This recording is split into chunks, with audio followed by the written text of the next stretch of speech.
I am in the town of Leeds, Utah. Very, very hot. Quite nice big houses here.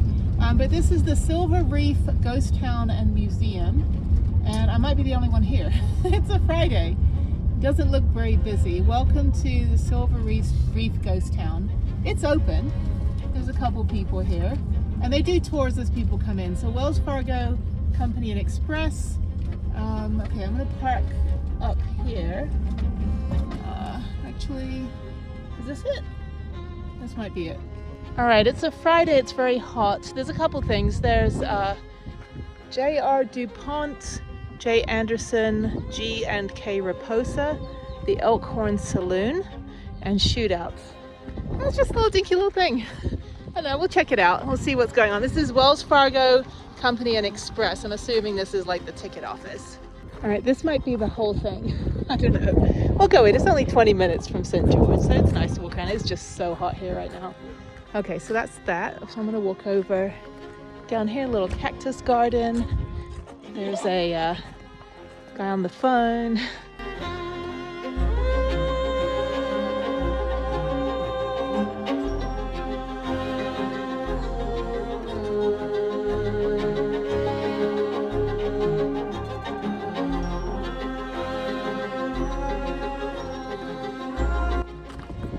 So I'm gonna go and look around. Let's see. The guy's like, just wait till it gets to be 115. These are cool though. Okay, please use other door. Okay, down we go. Please use other door. All right, let's go in and take a look. Wow.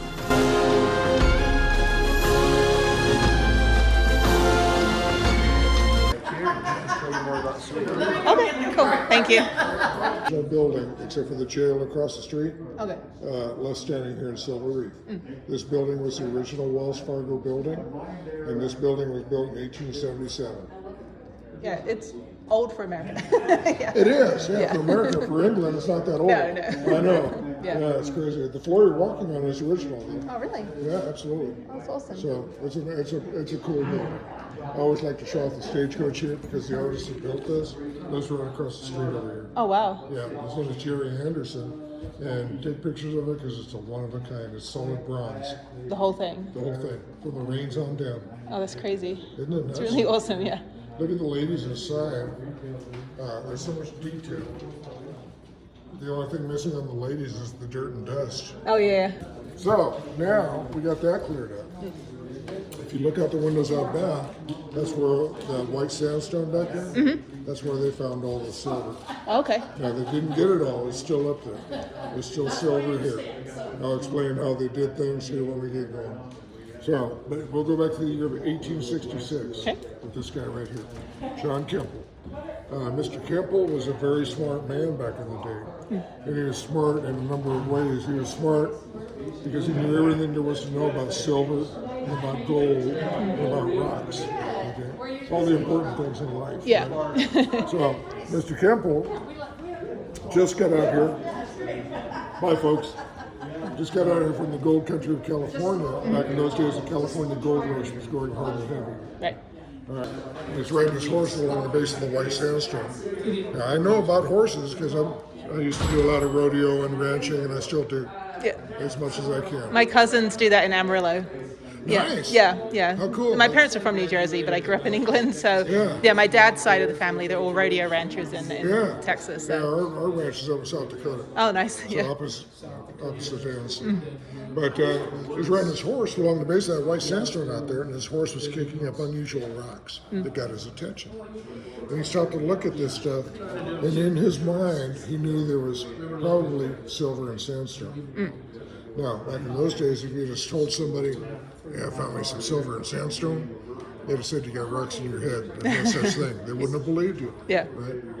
So, he actually had an assay kit in his saddlebag.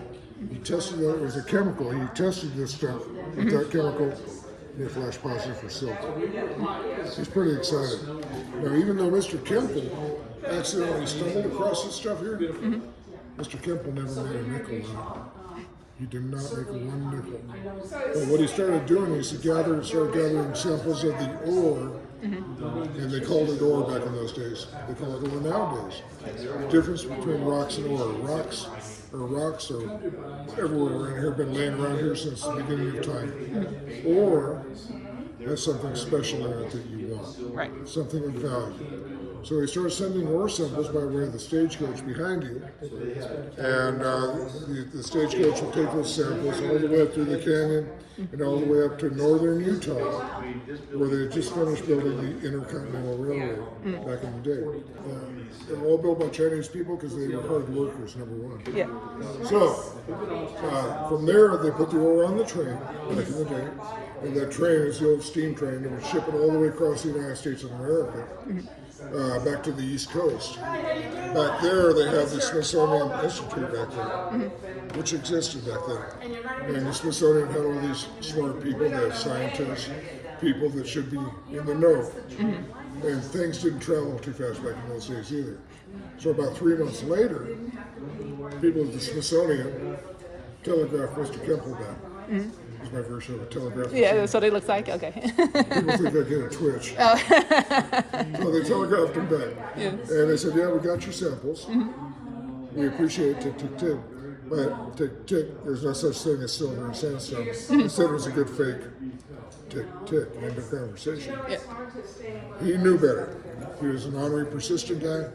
And his honoriness carried him through the next 9 years of sending ore samples back to the Smithsonian people. Finally, about 1875, 9 years later, Smithsonian people telegraphed him again, tick, tick, tick, tick, tick. Here we go. Yeah. They said, yeah, we've been seriously looking at your samples, tick, tick, tick. 9 years later, we believe you. Oh no. There's silver and sandstone. for Yeah. crying out loud. They said, don't leave this place, tick, tick, tick. A lot of silver here. Now, it turns out there was 2 places in the world back in those days that had silver and sandstone. One of them is right here where you're standing. Second place in the world, brace yourself, Siberia, Russia. Oh really? Yeah. Yeah. Now, I don't know about you, but I'm not going there to find out. I'm like 1% Siberian, so I'm not going there either. Really? I Yeah. don't blame you. Yeah. Really? Yeah. Wow, I've never had one. Yeah. Lithuanian, Hungarian, Russian, Ukrainian, Turkish, and Siberian. Oh, you got it all covered Yeah, over there. but I have a British accent and I speak Japanese. That's okay. Yeah, so Let me get these. I'm right. obsessed with rocks. I took a rocks class in college, and Yeah? it's like the best thing I ever did. You're Yeah. going to love these things. Yeah. So this one here, these came from the white sandstone out back. Okay. This is obviously sandstone. You see the layers in this? But also, this one has this black layer on top right there. You see the nice little ridge right along this? This one has this nice black layer on the bottom right there. This one here has all these black specks throughout this one right here. You see them all around here. But it also has this blue-green stuff. The blue-green, now in nature, where there is copper, that's what that is, big old chunk of copper. That's about as pure copper as you can get. In nature, there's also silver. All the black that you see on these rocks is all raw, unprocessed silver. Oh wow. Silver will tarnish and turn black. That's what it does. So you have to do with the silverware. You have to like polish it. Yeah. And I'm glad you brought that up. Well, not me, because I'm poor, but you know, people that have like fancy silverware. Yeah. But our family ranch, like I told you, is up in South Dakota. And back when I was a little cowboy, and I used to be a little cowboy, had a little cowboy hat, you know, had little cowboy boots and cowboy spurs, had a little cowboy mustache. Oh, really? I did. Oh, like 4 years old. I've been growing this my whole life. Yeah. Did they mine the copper here too? They did. They did. Okay. I'm going to explain all that to you here. Yeah, 'cause that's one of the few things you can actually reuse and over again. Yeah, absolutely. So now, Mr. Kemple, even though, like I told you, he stumbled across this stuff, he never made a nickel on it. Okay, but what he started doing, they finally believed it in 1875, is he put the word out to people around the region here. And the nearest town back in those days was this town called Peoche, Nevada. I've been there. I went there last year. Isn't that a cool town? I went to Cathedral. Was it Cathedral Gorge State Park? And Peoche. Wait, that's in Nevada. Yeah, I went up there. Yeah, little mining town. Northwest of us. Yeah, I went up there. It was snowing. It's like driving into the 1800s. Yeah. Actually, no, I went there like this year. 'Cause I forget where I go, but yeah, earlier this year I was there. Okay. Yeah. I like Peoche, but it's back in the day. It was also a silver mining town. different type of mining from here. Here we had sandstone. Sandstone was easy to work in. The miners loved working in it because they didn't have to go deep into the earth. They heard what was happening down here in our neck of the woods, and a lot of the people in Pioche wanted to leave the town of Pioche for a whole other reason. You may or may not know this since you've been to Pioche. The reason was in 1871 and 1872, the town of Pioche, Nevada was designated as the most violent Wild West town in the entire state of Nevada. That's crazy. It was their murder capital of the state back in those days. Yeah. And it was so violent that they actually had approximately 75 people dead and buried before one person died of natural causes. Oh no. Not a good place to be. Yeah. So they heard what was happening down here and they wanted to come down here. They packed up their bags, they tore down their homes and businesses, brought their lumber with them on their wagons to rebuild down here. Because down here we didn't have any trees, all we had was sagebrush and tumbleweeds down here, basically. So they set up the town in 1875. That's when the stampede started. Our population here blossomed from 40 folks, give or take a few here, in a 2-month period to almost 2,000 people. Oh wow. And the opium was pure, it was straight from China. It was safer back in those days than the European miners that were here. They came across the new nation from England, Wales, and Cornwall. And these miners had prior mining experience from over there. There's one thing the Chinese were not allowed to do here. The European miners would not allow the Chinese to work in the mines. Oh wow. Because they were afraid the Chinese would work for less money and outperform them. Yeah. And they're probably right. The Chinese were hard workers back in the day. These European miners hired on no electricity, no power tools, they had picks and shovels, and ore carts, which were right outside. You saw those. Each ore cart held about 2,000 pounds of ore. Had to be shoveled by hand all day long. Oh no. They were getting paid really good money. They were getting paid $4 a day. Oh, it's amazing. 10-hour work days, 6 days a week. Wow. And they were getting paid more money than a U.S. cavalry soldier that was out fighting Indians at that time during the Indian Wars in the country. So they were rolling. That pay scale equates to around $25 an hour nowadays. Not too shabby. No. All right. So these guys were doing good, working hard. Now, when they were down in the mines like this, every mine opening had one of these. Okay, and there's a whole bunch of openings up here. But when you were down in the mine, you heard that bell. You better stop working and pay attention, because a series of bells, which is on the bell schedule right here, a series of those bells meant get yourself out of the mine, get your partners out of the mine, get your horse and your mule out of the mine, because they're going to light a long fuse using black powder explosives, and it would go down in there to blow the mine up to continue following that seam of silver ore down into those tunnels. So they blow the mine, everybody goes back in and starts digging all over again. So that was a big deal. Now, one thing they found with these European miners who had experience, they found sometimes they know black powder was a safe, stable explosive to use, but these European miners, sometimes they wanted to use dynamite or nitroglycerin because it packed more of a punch back in the day to get the job done better. But they quickly found out when they used that stuff, it also increased their chances of a potential catastrophic mining accident. Those accidents sometimes would claim the life of a miner or fellow miners. Now, they didn't happen a lot, but there were victims of these accidents. These European miners who were victims of those, they found out every one of those people had one thing in common. That one thing was, every one of them, they found out had blue eyes, if you can believe that. Oh really? Yeah, just like yours. Oh. Yeah, They're green blue. Yeah, but they found out the one blue left and one blue right. Oh. You're fired. I know. We got over 7.5 million troy ounces of silver. Now, a troy ounce is an ounce and a tenth. Okay. Okay. In today's silver market, we keep this up every week. That equates to almost $253 million worth of silver was taken out right here. This silver is still here. Yeah. Also, like I told you, where there's silver, there's copper. In today's market, almost pushing $51 million worth of copper right here. The copper is still here. Then in the 40s and 50s, 1940s and 50s, the U.S. government found out there was uranium up here. Oh, that's fun. Oh, lots of fun. Yeah. Great. And that's when they were doing above ground atomic testing in 1951. You know about that? Yeah. Okay. The uranium is still here also. You can take a Geiger counter on the hillsides and that meter will start bouncing. So that was a big deal. And they're building houses out here. That's crazy. Yeah. Yeah. Well, it's, where there's no uranium, where they're building houses, they have to build the houses to a certain spec to avoid radon buildup inside the houses. Yep. Whole different thing. So now, 13 years of operation, they had 5 processing plants around here. These processing plants operated 24 hours a day, 365 days a year, non-stop. They were steam. All of these plants were steam powered because there's no electricity.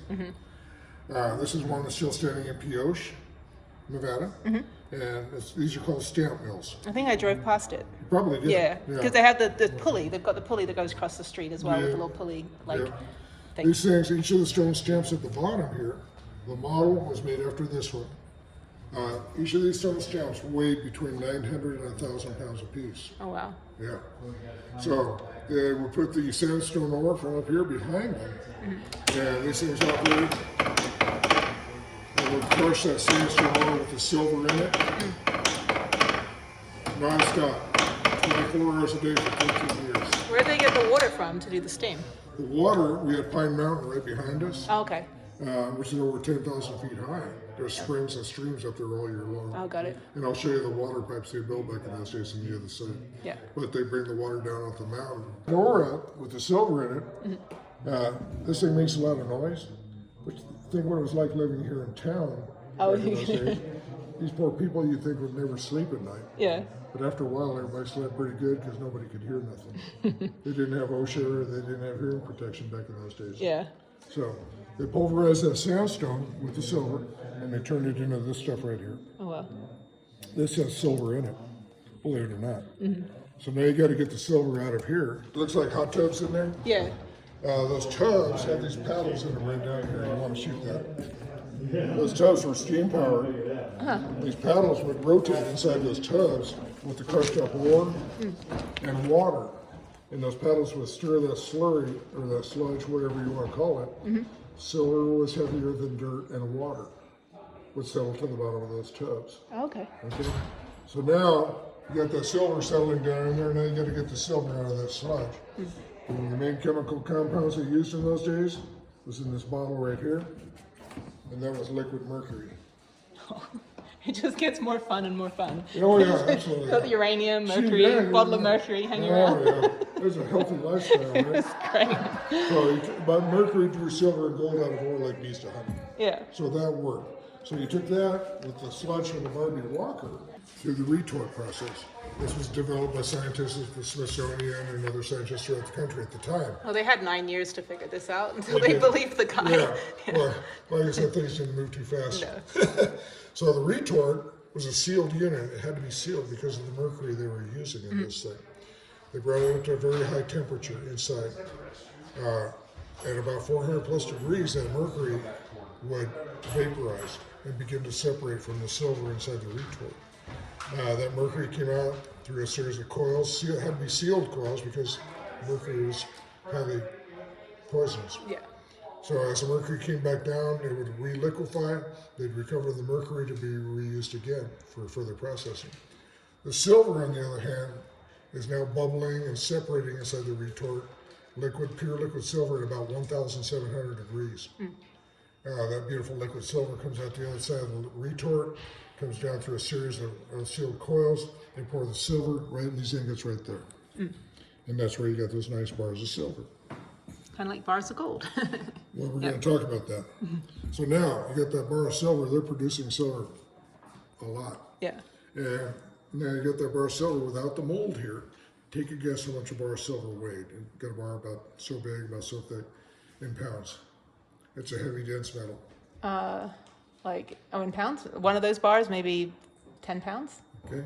Yeah. There's no bad guess, like I said. You're going to be surprised at between right around 32 pounds Really? for a bar of silver. Yep. That's pretty A lot of crazy. money. Yeah. Now, if you had a bar of gold, Same size, Yeah. about 64 pounds, Oh, wow. because it's a heavier, dense metal. I just have a bunch of those in my car. Yeah. Yeah, That's you why can it's, work out it was like hard. that It was once hard, a it day, was yeah. hard to get up the mountain to. Absolutely. That's what they did for 13 Oh, years. wow. Produce that silver. Now, at the beginning of the journey here, the U.S. government began a slow transition from the silver standard of currency throughout the country to the gold standard, because gold was popping up through the wild, wild west, from the Black Hills to Sierra Nevada and California. Gold was popping up everywhere. Yeah. Let's see, where was that? So at about 1888 comes along. 13 years later, that's when the market for silver bottomed out, because gold standard took over. Yeah. Lost its value by 3/4. The mine owners were losing money now. They brought the miners together and said, boys, we're going to have to cut your wages from $4 a day to $2 a day. That didn't go over too well. That was the demise of Silver Reef right there. Everybody packed up and left. When they left, they took their, tore down their homes and businesses, took their lumber with them. All that's left here, with the exception of this building, is the stone walls and foundations up there of what it used to be. So they packed up and left. Now, you have the Chinese people down the hill. You're going to like this story. Some of those Chinese were very wealthy people. The ones that could afford it brought a delegation back here from China, went down to their cemetery, dug up the remains of their dead, packaged them all up nice and pretty with Asian culture and religion and respect and love, put their dead on wagons, shipped them back to San Francisco, California. From there, shipped them back to China, where their dead could be properly attended to. That's the Asian culture, and that's how they do things. Yeah. Yeah. Even to this day, they pay homage to their dead. That's how the Asians work.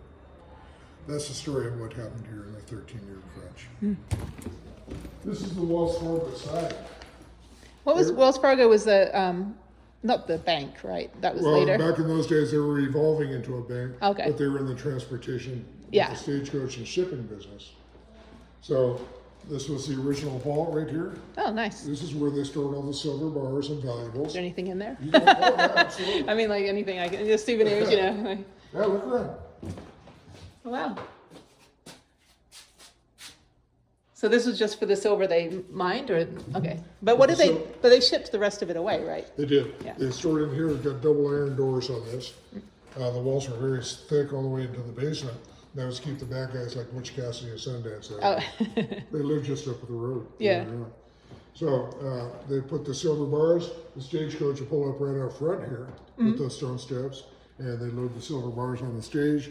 They'd haul it up north, and whenever the stage was hauling silver, it was always accompanied by very well-armed riders, and it was their job to protect that silver.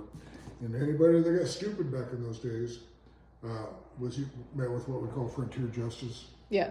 They were never seen again. This is cool stuff. Remember I told you about the opium back in the day for painkillers and stuff. These are opium tins, spoon, what's left of a pipe. This one I like to show off because it's that iron right there. That little iron was made to put police in ladies' dresses. Oh, nice. Yeah, you don't see very many of those. I don't think I could survive back then having to just wear any of those outfits. Like half my day is gone. So all this stuff was taken from down the hill. Also, remember, let's see, I told you about the telegraph machine. There was no electricity here in town. Right. But what they did was they took mason jars back in the day. They made their own electric batteries. Oh, nice. These batteries were made from the mason jars. They were made with a saline compound with copper and nickel. Those minerals inside the jars generated their own electricity. They could operate the telegraph and send a message about 100 miles down the line to the next stop. Oh, nice. It worked. The mines and do all that manly macho stuff back Oh, in yeah. the day, right? Yeah. And it's usually the woman's job to stay at home, tend to the children, make sure they're clothed, fed, and educated. Yeah. Part of the woman's job back in those days was probably ironing clothes. The woman that was handling that 18-pound iron right there, Oh. I bet she had some guns on her. Yep. I would not want to cross her, make her mad. It'd be all about yes, ma'am, with a smile. Yep. Yeah. It's like getting hit with a frying pan. You don't boy. get hit with the Oh, iron. boy.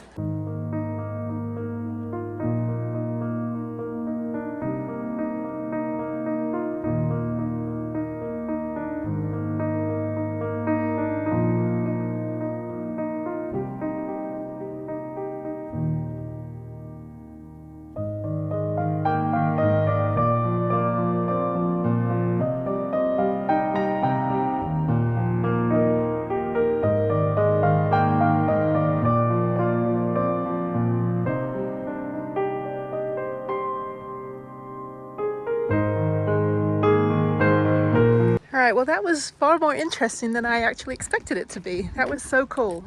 And then he wrote down a bunch of, you can't see him anyway, he wrote down a bunch of ghost towns in the area for me to check out. One's Grafton, which is on the way to Zion. So probably I won't have time today when I head to Zion, but I will have time maybe on the way back out of Zion before I have to come back into St. George. This is great. It's cooling down a little bit, only because I was in the air conditioning for like an hour. It was so nice. There's Prue. I gotta get some food as well. I'm gonna make some lunch in a bit. And over here, more little walking gardens and stuff, cactuses, and another building. This is a restaurant, Cosmopolitan Restaurant. 50 cents for a meal, $1 a day. I don't think it's open. Yeah, that's locked. So yeah, the story of the town's really interesting. That, and then they're building all these houses around here, and there's like uranium. Anyway, but there's walking trails too. It's a little too hot for me to do that. I don't have my hat on. Let me just go up to this little thing up here. So I'm going to walk on the road because I'm in flip-flops. This is great. What a cute little place. So this is the original town jail. This is the original building, supposedly, from the 1800s. And then that building over there, the main museum, which looked tiny on the outside, but it's really big on the inside. That is also a, what's wrong with my bikes? Oh, I was like, what's wrong with my bikes? There's a car next to me, has bikes on the back. Anyway, so that's the original building there as well. That's a replica. And then this one is the original, which is really cool. I don't know if you can go inside. No, it's locked, but anyway, that's what it looks like inside. It's quite cool inside there, actually. I'd rather be in the jail on a day like this. Okay, I think that's it. I think I'm gonna head back to St. George and go, I'm gonna head back and then go, I gotta use the restroom quickly. So let me go find the loo, and then I'm gonna head back to St. George and go do some work on my computer. And then I think I'm gonna drive to the Zion BLM, go early, maybe grab a few more provisions in terms of food, and then I'm gonna head back. I never show you the food I eat, but influencers will do that. Well, they'll be like, oh, we're cooking again. Oh, look at all our kale smoothies. Anyway, this is usually my general lunch. Consists of nuts and really good cheddar cheese on a cheese board. So this is how bougie I get. So yeah, this is basically what I have in the afternoon. I'm not a big lunch person. I'll usually have a bigger dinner, and I usually have like protein shakes, yogurt, banana, and orange juice for breakfast. But I'm not a big lunch person, because I'm usually either exercising like in some sort of way, doing some sort of activity, or hiking, and I'm not really hungry when it's hot like this. But this is kind of what I have to force myself to eat every day. But it's very nice. So this is my bougie lunch.